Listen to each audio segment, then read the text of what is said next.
Bonjour à tous, il est 17h30, bienvenue sur notre webinaire consacré au modèle d'OAD, co-présenté par Arvalis, Sencrop et Lisa Lille. Alors tout d'abord ici, une définition venant d'un article publié en 2016 de la part de Rose et de ses collaborateurs, disant que les outils d'aide à la décision sont conçus donc, pour aider les utilisateurs à travers des étapes claires. On peut parler par exemple d'outils pour conduire les cultures.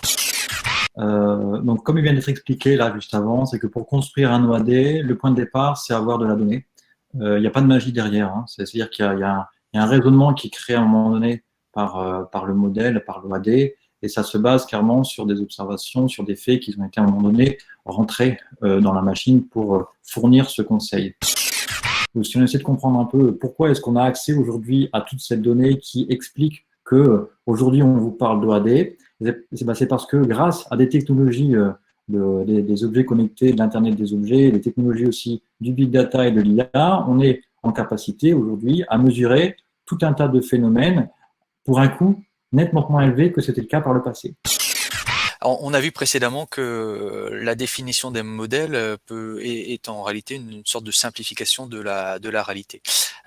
Néanmoins, un modèle reste un outil puissant pour répondre à de nombreuses problématiques. J'ai mis ici quelques exemples.